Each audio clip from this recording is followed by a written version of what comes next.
ডাক দিয়া বলেন, ইয়া রাসূলুল্লাহ, ইয়া হাবিবাল্লাহ, আপনি অনেকক্ষণ হয়েছে বাড়ি থেকে বের হয়েছেন, আপনি বাড়িতে আসেন না।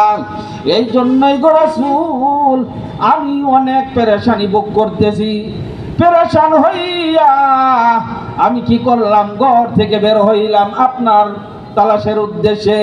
আমি কি করলাম, ঘর থেকে বের হইয়া মসজিদে হারামের দিকে তাকাইলাম। মসজিদে হারামের দিকে তাকাইয়া আমি একটা আশ্চর্য হইয়া গেলাম যে দেখলাম মসজিদে হারামের সামনে আপনি ওয়াজ করতেছেন, এই আওয়াজ করতেছেন সাহাবাদের সামনে। এমন সময় আমি চাইয়া দেখি আকাশ থেকে ঝর্ণা, আকাশ থেকে বর্ষা বর্ষিত হচ্ছে আপনার উপর এবং সাহাবাদের উপর। এই জন্য আমি দেখলাম বর্ষা বর্ষিত হচ্ছে। এই জন্য আমি কি করলাম, ঘরের ভিতরে শুকনা কাপড় নিয়ে আমি বসে আছি। রাসূল ডাক দিয়া বলেন, লা ইয়াকুদুনা কওমুন ইয়াযকুরুনাল্লাহ তাআলা ইল্লা খাফাতহুমুল মালাইকা ওয়া গাশিয়াতুহুমুর রাহমা ওয়া নাযালাত আলাইহিমুস সাকিনা ওয়া যাকারাহুমুল্লাহু ফীমান ইনদা আও কামা ক্বালা আলাইহিস সালাতু ওয়াস সালাম। যেই জায়গার মধ্যে আল্লাহ তাআলা বরকতের আলোচনা হয়, রাসূলের এই দুরূদ পড়া হয়, ওই জায়গার মধ্যে আল্লাহ তাআলা অজস্র দ্বারায় সকিনা নাজিল করেন। বলেন সুবহানাল্লাহ। কারণ এমন একটা জায়গার মধ্যে আমরা বসছি, যেই জায়গার মধ্যে আল্লাহর রাসূল বলেন জান্নাতের বাগান, জান্নাতের বাগান বলে আখ্যায়িত করেছেন রাসূল। এই জন্য আমরা যারা দাঁড়িয়ে আছি, আমরা তো মনে করেন যদি এই রোডের সাইডে একেবারেই দাঁড়াবো না, কারণ হইলো এখানে গাড়ি চলমান, গাড়ি চলতেছে। এই জন্য আমরা যারা রোডের সাইডে দাঁড়াইছি, আপনাদের কাছে অনুরোধ, আপনারা সামিয়ানার নিচে আইসা বসেন। কারণ যতক্ষণই ওয়াজ শুনেন একটু বইসা শুনেন, যখন চলে যাবেন তখন এর থেকে উঠে ডাইরেক্ট চলে যাবেন। আপনারা যারা আছেন, আপনাদের কাছে আমি আর আকুল আবেদন, যারা রোডের সাইডে দাঁড়িয়ে আছি, আমরা আইসা সামিয়ানার নিচে বসি, যতক্ষণ আল্লাহ তাআলার রহমত যেন আমার উপরেও কিছু নাজিল হয়, আমার উপরেও যেন অবতীর্ণ হয়, এই আশা নিয়ে, আমার গুনাহ যেন মাফ হয়, এই আশা নিয়ে আমি কি করি, সামিয়ানার নিচে আইসা বসি। আমরা যারা আসছি ইনশাআল্লাহ ওয়াজ শেষ করে যাব তো ইনশাআল্লাহ। আমরা যারা আসছি ওয়াজ শোনার জন্য, এই জন্য ওয়াজ শুনতে আসলেই আল্লাহ তাআলা তো অবশ্যই আপনার আমার গুনাহ মাফ করে দেন। কারণ আমরা আল্লাহকে মহব্বত করি, কি করি না করি না, আর রাসূলকেও মহব্বত করি। এই জন্যই রাসূল বলেন, যেই ব্যক্তি কি করে আল্লাহকে মহব্বত করে, রাসূলকে মহব্বত করে, আল্লাহ তাআলাও এই জন্য ঘোষণা দিয়েছেন ওয়ায়াগফির লাকুম যুনুবাকুম, আল্লাহ তাআলাও আপনার আমার পিছনের সমস্ত গুনাহ আল্লাহ তাআলা মাফ করেছেন। সুবহানাল্লাহ। এই জন্য আল্লাহকে মহব্বত করতে হইলে, রাসূলকে মহব্বত করতে হইলে, তাহলে আমাদের করণীয় কি? আমাদের এক নাম্বার করণীয় হইল যে রাসূলের ইত্তেবা করা। রাসূলের ইত্তেবা করলেই রাসূলকে মহব্বত। রাসূলকে মহব্বত কেমনে করবেন? রাসূলকে মহব্বত করার মানা হইল রাসূলের ইত্তেবা করা। আল্লাহকে মহব্বত করার মানা হইল যে আল্লাহর হুকুমগুলি পুঙ্খানুপুঙ্খানুভাবে আমরা পালন করা। তাহলেই কি হবে, আমি আপনি আল্লাহ তাআলাকে মহব্বত করি এবং রাসূল সাল্লাল্লাহু আলাইহি ওয়াসাল্লামকে মহব্বত করি। এইটার প্রমাণ হবে একমাত্র আল্লাহকে মহব্বত করলে এবং রাসূল সাল্লাল্লাহু আলাইহি সাল্লামকে মহব্বত করলে। কারণ আল্লাহ তাআলাকে মহব্বত করেছেন, রাসূল সাল্লাল্লাহু আলাইহি ওয়াসাল্লামকে মহব্বত করেছেন। কেমন কেমন সাহাবারা ছিলেন, যেই সাহাবারা এমনভাবে মহব্বত করেছিলেন। একজন লোক, আমি একটা ওয়াজের মধ্যে আমার উস্তাদ জি রহমতুল্লাহ আলাই, তিনি বলেন যে যখন করাচি তিনি পড়েন, করাচির মধ্যে এই ঘটনা ঘটছিল। করাচির এক ছাত্র দরসে বুখারীর মধ্যে যখন আপনার হাদিস পড়তেছিল, ওই সময় তিনি কি করলেন, তিনি চিন্তা করলেন যে সাহাবারা নবীজিকে পাইয়া কি করছে, আমি যদি নবীজির সময় থাকতাম তাহলে আমি আরো কিছু করতাম। মুহাদ্দিস সাহেব হুজুর ওর দিকে তাকাইছে, শুধু তাকাইয়া আর কোনো কথা বলেন নাই। ওই ছেলে দরজ শেষ হওয়ার পরে যার যার কামরায় চলে গেছে। কামরায় চলে যাওয়ার পরে রাত্রিবেলা ওই ছাত্র ঘুমাইছে। ঘুম যাওয়ার পরে দেখেন যে একটা টমটম গাড়ির মধ্যে হুজুর আকরাম সাল্লাল্লাহু আলাইহি সাল্লাম বসা মাঝখানে, দুইজন সাহাবী সামনে বসা। বলেন যে আমি ছাত্র, আমিও রাসূলের ওই গাড়ির মধ্যে বসা। বসা থাকার পরে টমটম গাড়ি চলছে, এত দ্রুত বেগে চলছে, এমন জায়গায় উপস্থিত হয়েছে যেই জায়গাটা খুব ঢালো। ওই জায়গার মধ্যে টমটমটা যদি সামনে যায় হয়তো গাড়িটা উল্টে যাইবো অথবা একটা অ্যাক্সিডেন্ট ঘটবে। যেই অ্যাক্সিডেন্টের কারণে রাসূল হয়তো একটু ব্যথা পাবে। এই জন্য তিনি কি করলেন, কি করবেন শুধু চিন্তা করতেছে কি করা যায়। খানিক মুহূর্তে হঠাৎ করে তাকায় দেখেন দুইটা সাহাবী হঠাৎ করে গাড়ি থামছে। গাড়ি থামার পরে তিনি লক্ষ্য করে দেখলেন দুইজন সাহাবী যে সামনে বসা ছিল তারা আর কোনো কিছুই করেন নাই, তারা সামনে পড়ে যায় চাক্কাটা আটকাইছে তাদের বুক দিয়া। সাথে সাথে দুইটা সাহাবী শহীদ হয়ে গেছে। ডাক দিয়ে বলেন আল্লাহু আকবার, আল্লাহু আকবার। আমি যদি আজকে ওই জামানার মধ্যে থাকতাম, সাহাবীদের জামানায় যদি আমি আসতাম, হইতে পারতো আমি শুধু কি করতাম, চিন্তা করতে করতে আমার ঈমান মনে হয় থাকতো না। সাহাবারা এমন করেছেন, তাদের জীবনটাকে এমন ভাবে সাজাইছেন, যেইভাবে সাজাইয়া তারা কি করেছেন, রাসূল সাল্লাল্লাহু আলাইহি ওয়াসাল্লামের জন্য কলিজাটা দিতে তারা দ্বিধা করে নাই। একদিন হুজুর আকরাম সাল্লাল্লাহু আলাইহি ওয়াসাল্লাম মসজিদে নববীর মধ্যে বসে আছেন, অনেক সাহাবীরা সামনে বসা। রাসূল ঘোষণা দিলেন, আগামীকাল যার হাতে আমি এই কালেমার পতাকা যার হাতে আমি দিব, সেই ব্যক্তিকে আল্লাহ তাআলা মহব্বত করেন, তার রাসূল মহব্বত করেন, এবং সেই ব্যক্তিও আল্লাহকে মহব্বত করেন, রাসূলকে মহব্বত করেন। সুবহানাল্লাহ। সাহাবারা আশ্চর্য হইয়া তারা তাকাইয়া আছেন, কার হাতে জানি গো এই পতাকাটা দেয়। এই জন্য রাসূল কি করলেন, পরের দিন সমস্ত সাহাবীরা বসে আছেন। রাসূল সাল্লাল্লাহু আলাইহি ওয়াসাল্লাম ফজরের নামাজ আদায় করিয়া সাহাবাদের দিকে মুখের দিকে তাকাইলেন। এই দিক থেকে তাকাইয়া সেই দিক পর্যন্ত দেখলেন একজন সাহাবী নাই, তার নাম হযরত আলী রাদিয়াল্লাহু তাআলা আনহু। তিনি বললেন, আইনা আলী, আলী কোথায়, আমার আলী কোথায়? আলী রাদিয়াল্লাহু তাআলা আনহু বাড়িতে। সাহাবারা বললেন, ইয়া রাসূলুল্লাহ, আলীকে নিয়ে আসি। আলীকে নিয়ে আসলেন তাদের মজমার মধ্যে। আলীকে নিয়ে আসার পরে হুজুর আকরাম সাল্লাল্লাহু আলাইহি ওয়াসাল্লাম পতাকাটা আলীর হাতে ধরে তুললেন। সুবহানাল্লাহ। আলী রাদিয়াল্লাহু তাআলা আনহু ডাক দিয়ে বলেন, ইয়া রাসূলুল্লাহ, ইয়া হাবিবাল্লাহ, আমার হাতে পতাকা কেন দিলেন? এই পতাকা আমার চেয়ে সিনিয়র, আমার চেয়ে বুজুর্গ সাহাবী তো সামনে কি বিদ্যমান আছে, হযরত আবু বকর সিদ্দিক রাদিয়াল্লাহু তাআলা আনহুর কাছে পতাকাটা দেন। রাসূল গো, এই পতাকাটা আবু বকরের হাতে দেন। আর হুজুর আকরাম সাল্লাল্লাহু আলাইহি ওয়াসাল্লাম বলেন, এ আলী, তোমার হাতে আমি আল্লাহর অর্ডারে পতাকা দিয়েছি। আলী রাদিয়াল্লাহু তাআলা আনহু বলেন যে আমাকে সবাই বীর বাহাদুর বলে, আমি অনেক বীর। আসলেই না, আমি বড় বীর না, বীর বাহাদুর না। আমার চেয়ে বড় বীর বাহাদুর হইলেন আবু বকর সিদ্দিক রাদিয়াল্লাহু তাআলা আনহু। কেমনে? আমি যখন নাবালেগ ছিলাম, ছোট্ট ছিলাম, আমি দেখেছি রাসূল সাল্লাল্লাহু আলাইহি ওয়াসাল্লাম নামাজরত অবস্থায় মসজিদে হারামের সামনে নামাজ পড়তেছেন। যখন সিজদায় গেলেন, কাফেরের গোষ্ঠীরা কি করলেন, উটের বড় একটা ভুঁড়িয়া নিয়া রাসূল সাল্লাল্লাহু আলাইহি ওয়াসাল্লামের মাথা এবং পিঠের উপর তারা রেখে দিলেন। যখন রেখে দিলেন, আবু বকর সিদ্দিক রাদিয়াল্লাহু তাআলা আনহু দৌড়াইয়া আসলেন। আসিয়া তাড়াতাড়ি কি করলেন, এই উটের ভুঁড়িগুলো সরাইলেন। কোনো কাফেরের সাহস হয় না আবু বকরকে বাধা দিতে। এই জন্যই আবু বকর সিদ্দিক রাদিয়াল্লাহু তাআলা আনহুকে আলী রাদিয়াল্লাহু তাআলা আনহু বলেন, কে বলেছে আমি বীর? আমি বীর বাহাদুর। কে বলেছে? আমার চেয়েও বীর বাহাদুর হযরত আবু বকর সিদ্দিক রাদিয়াল্লাহু তাআলা আনহু।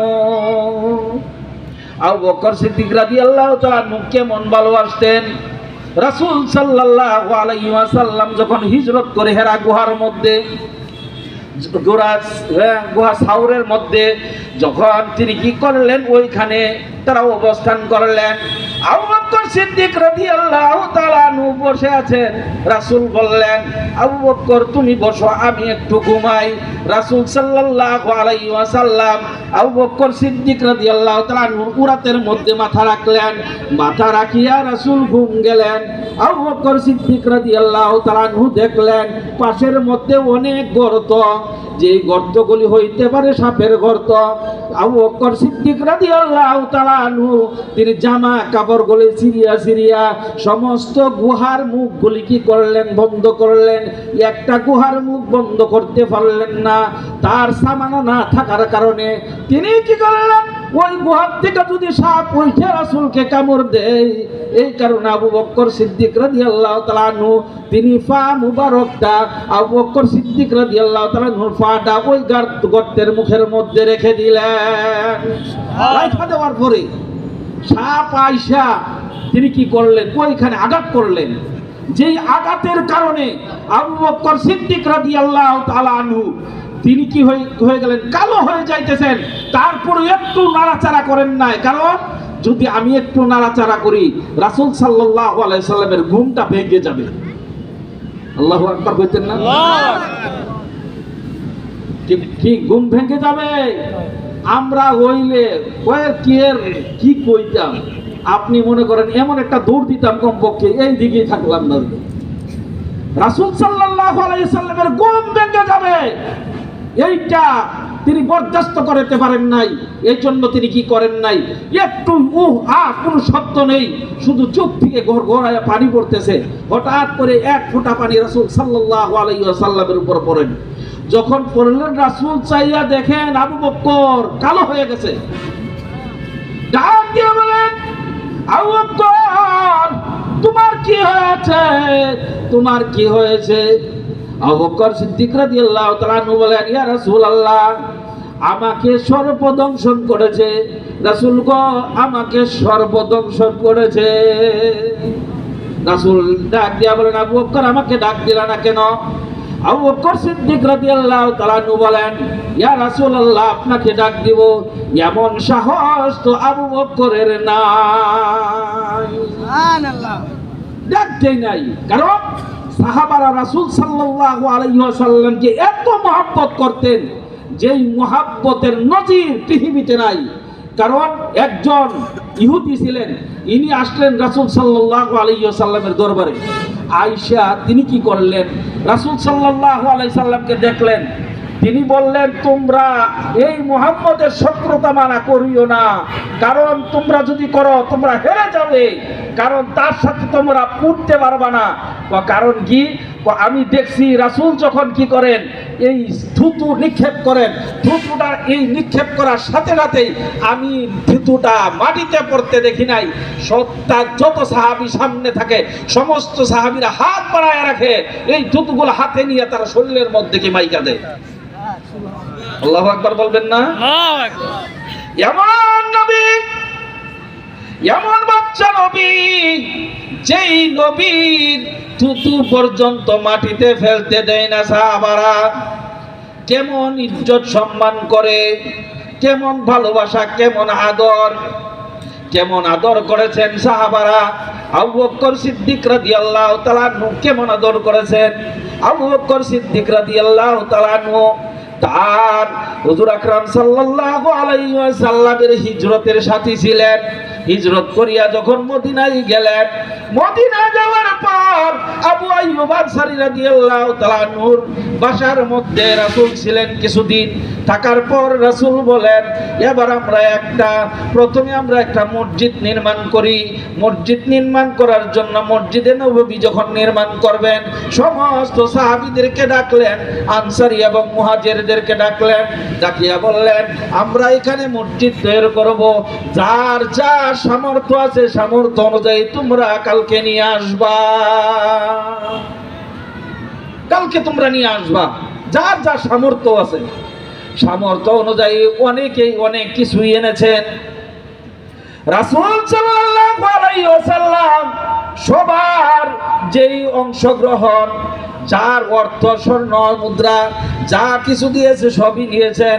নেওয়ার পরে রাসূল সাল্লাল্লাহু আলাইহি ওয়াসাল্লাম যেই দুই যুবকের কাছ থেকে এই জমি ক্রয় করেছিলেন, এই যুবকদেরকে বললেন তোমাকে আমি কত দিব। ওই দুই যুবক ডাক দিয়া বলেন ইয়া রাসূলুল্লাহ, ইয়া হাবিবাল্লাহ, আপনার ইচ্ছা যা হয় তাই দিবেন, তা নিয়ে আমরা সন্তুষ্ট। এবার রাসূল কি করলেন, সমস্ত সাহাবীদের দিকে উদ্দেশ্য করে রাসূল সাল্লাল্লাহু আলাইহি ওয়াসাল্লাম বলেন, ও সাহাবারা, তোমরা যত টাকাই দিবা, যত স্বর্ণই দিবা, আমি কিন্তু একটা কাজ আজকে আর বাদ দিব না। কারণ আমার আবু বকর জীবন যৌবন অর্থ সম্পদ যা আছে সব কিছু ইসলামের জন্য বিসর্জন দিয়েছে। এই জন্যই তিনি কি করলেন, আবু বকর সিদ্দিক রাদিয়াল্লাহু তাআলা নুকে খুঁজতে শুরু করলেন, আমার আবু বকর কই, আমার আবু বকর কোথায়? আবু বকর সিদ্দিক রাদিয়াল্লাহু তাআলা এক কোণের মধ্যে দাঁড়াইয়া তিনি ক্রন্দন শুরু করে দিলেন। তিনি কাঁদতেছেন এই কারণেই যে আল্লাহ, আজকে আমার কিছুই নাই, এই মাত্র 5,000 বা 500 দিরহাম, এই কিছু টাকা অর্থ আছে, আর কোনো অর্থ আমার নাই। আজকে আমি কি নিয়ে রাসূলের দরবারে হাজির হব, যেইটার মসজিদে নববীর মধ্যে শরীক হব, আমি কি নিয়ে শরীক হব? এইটা মনে কইরা আবু বকর সিদ্দিক রাদিয়াল্লাহু তাআলা কাঁদতেছেন। রাসূল ডাক দিয়া বলেন, আবু বকর গো, তুমি সামনে আসো। আবু বকর সিদ্দিক রাদিয়াল্লাহু তাআলা সামনে আসলেন, ডাক দিয়া বলেন, আবু বকর তুমি কয়টা টাকা দিবা দাও। আবু বকর সিদ্দিক রাদিয়াল্লাহু তাআলা যা অর্থ ছিল তা দিয়ে দিলেন। রাসূল বললেন, যে দুইজন ছেলের কাছ থেকে জমি ক্রয় করেছিলেন, ওই জমিওয়ালার হাতে এই টাকাগুলি দিয়ে বললেন, আবু বকরের হাতে আর কোনো টাকা নাই, যদি থাকতো আরো বেশি দিতাম। সাহাবীদেরকে বললেন, সাহাবারা, আমি আবু বকরের টাকা দিয়া এই জমিটা ক্রয় করব, অন্য কারো টাকা এখানে আমি নিব না। এই জন্য কি করলেন, আবু বকর সিদ্দিক রাদিয়াল্লাহু তাআলা শেষ সম্বল মসজিদ নববীর মধ্যে দিয়ে দিলেন। শুধু এইটুকু নয়, হযরত আবু বকর সিদ্দিক রাদিয়াল্লাহু তাআলা দরখাস্ত করলেন আল্লাহ রাসূলের কাছে, ইয়া রাসূলুল্লাহ, ইয়া হাবিবাল্লাহ, আমি একটা দরখাস্ত করব রাসূল গো, আপনার কাছে 3টা দরখাস্ত করব, 3টা আবেদন করব, 3টা আবেদন আমার রাখবেন নি। এবার রাসূল ডাক দিয়া বলেন, আবু বকর 3টা আবেদন তুমি করতে থাকো। তো 1 নাম্বার আবেদন, আপনাকে যেন আমি সব সময় আপনাকে দেখতে পারি এই সুযোগটুকু করে দিবেন, 1 নাম্বার। 2 নাম্বার, আল্লাহর রাসূল গো, আমার একটা মেয়ে আপনার কাছে বিয়ে দিব, এইটা আমার একটা আবেদন। কটা হইল? 2টা। 3 নাম্বার আবেদন হইল, আপনি যেই জায়গার মধ্যে যা কিছু দিতে বলেন, আমি আবু বকর যেন সেইখানে তৈয়ার থাকি, আমি তৈয়ার থাকবো। যেই জায়গার মধ্যে অর্থ লাগবে অর্থ দিব, যেখানে জান লাগবে আমার জানটা পর্যন্ত আপনাকে দিয়া দিব। আমরা যারা আছি মোটামুটি, আমরা যারা আছি, আমরাও বলি আল্লাহ তাআলাকে মহব্বত করি, রাসূলকে মহব্বত করি। আসলে আমাদের ভালোবাসাটা কতটুকু, আমাদের মহব্বতটা কতটুকু? আল্লাহ তাআলার মহব্বত এবং রাসূলের মহব্বত যেই ব্যক্তির ভিতরে পরিপূর্ণ না থাকে, সেই ব্যক্তি খাঁটি ঈমানদার হইতে পারবে? জোরে বলেন, পারবে? আল্লাহ তাআলার হুকুম এবং রাসূলের মহব্বত যেই অন্তরের মধ্যে ভরপুর থাকে, সেই অন্তরটা হইল মুমিনের অন্তর। সেই অন্তরটা কিসের অন্তর? মুমিনের অন্তর। আল্লাহর রাসূল সাল্লাল্লাহু আলাইহি ওয়াসাল্লাম মসজিদে নববীতে বসে আছেন। দেখেন সাহাবারা কিরকম, মসজিদে নববীর মধ্যে বসে আছেন। খাজরাজ গোত্র, এই গোত্র থেকে 7 জন লোক অতিথি, 7 জন লোক নবীজির দরবারে আসলেন। নবীজির দরবারে 7 জন লোক কেমন লোক আসলেন যাদের পোশাক আশাক আচার আচরণ ব্যবহার ওমাইক এত সুন্দর আচার আচরণ এত সুন্দর পোশাক, রাসূল কি করলেন তাদেরকে দেখিয়া রাসূলের খুব ভালো লাগলো। রাসূল তাদেরকে দেখিয়া রাসূলের মনটা খুব ভালো লাগলো। রাসূল জিজ্ঞাসা করলেন আপনারা কোথা থেকে আসছেন? তারা বললেন আমরা খাজরাত গোত্র থেকে আসছি 7 জন। বলে আপনারা আসছেন, আপনারা কে? রাসূল যখন জিজ্ঞাসা করলেন আপনারা কে, তারা উত্তর দিলেন ইয়া রাসূলুল্লাহ